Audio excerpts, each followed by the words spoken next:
दी explainer में आपका फिर से स्वागत है। आज मैं आपको 2011 की 15 मिलियन मैरिट्स शीर्षक वाली एक सिस्की फिल्म दिखाऊंगा। स्पॉइलर आगे हैं, सावधान रहें और ध्यान रखें।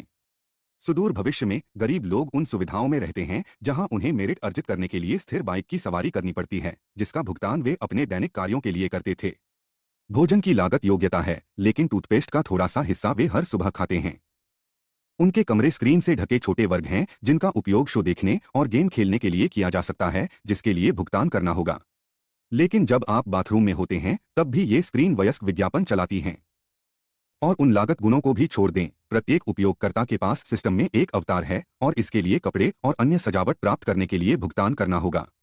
दो बाहर कोई छुट्टियां या ब्रेक नहीं हैं।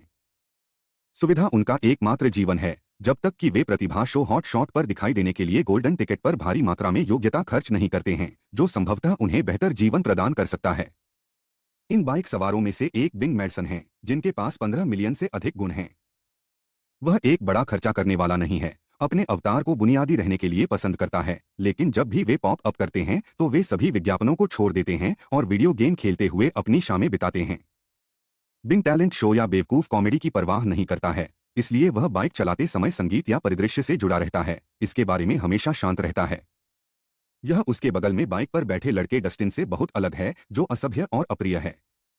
वह अपने गूंगा हास्य शो पर जोर से हंसता है, बाइकिंग रूम में सबके सामने एडल्ट फिल्में देखता है, सफाई कर्मियों को कचरा समझता है और बाइक की वजह से स्वास्थ्य समस्याओं वाले लोगों का मजाक उड़ाता है।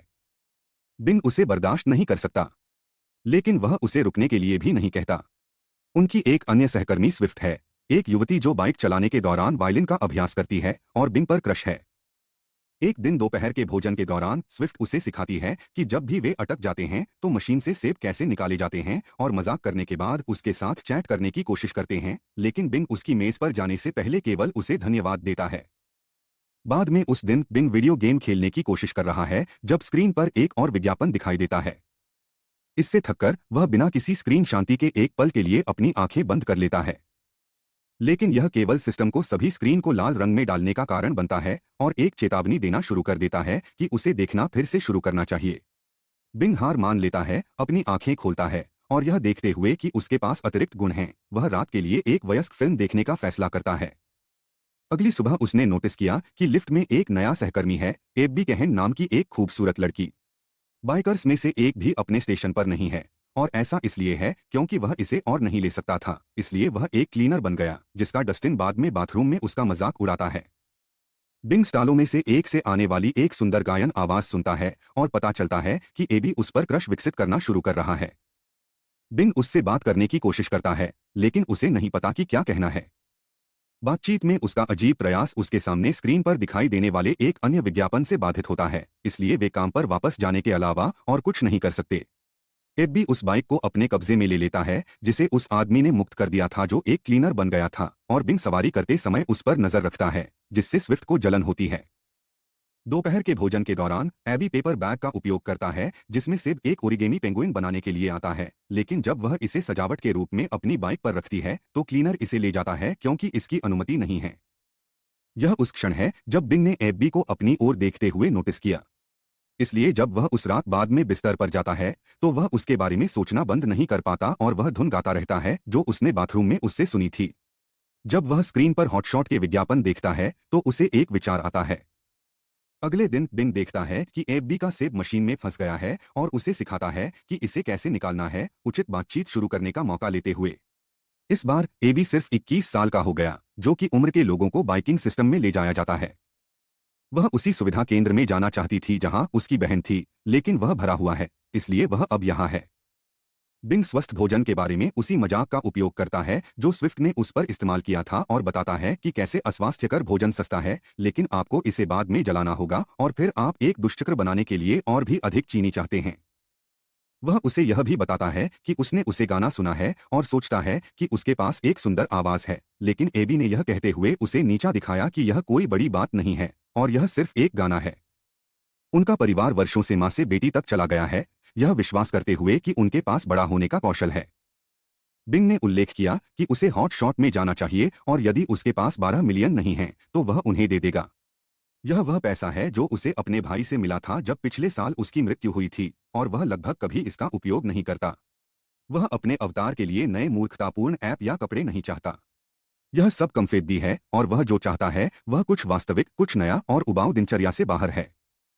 बिंग को लगता है कि एबी के पास वह है, इसलिए उसके बहुत जोर देने के बाद एबी तब तक जाना स्वीकार करता है जब तक वह उसका साथ रखता है।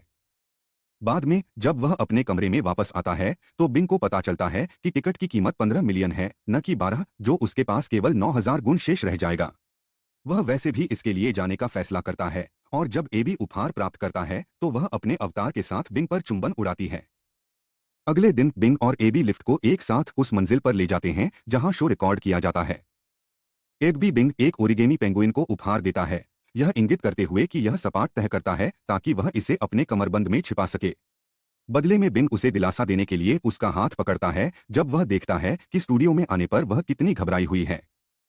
एबी को प्रवेश की अनुमति है क्योंकि उसके पास टिकट है और वह बिंग को अपने दोस्तों और परिवार के आवंटन के रूप में पेश करती है, जिसके लिए वह अपने हाथ पर एक अस्थायी टैटू बनवाता है जो उसे भी प्रवेश करने की अनुमति देता है। फिर वे प्रतीक्षालय में जाते हैं जो अपनी बारी का इंतजार कर रहे प्रतिभागियों से खचाखच भरा होता है। उनमें से कुछ आज पहुंचे लेकिन अन्य वहां पूरे एक हफ्ते से हैं। हालांकि एबी को लंबा इंतजार नहीं करना पड़ेगा। अपने अच्छे लुक्स के कारण उन्होंने आगे जाने के लिए चुना है। इससे उल्लास नाम की एक गायिका प्रतिद्वंद्वी आदेश के प्रति सम्मान की कमी के बारे में शिकायत करती है, लेकिन बाउंसर उसे याद दिलाता है कि वह केवल प्रभारी लोगों के आदेशों का पालन कर रहा है।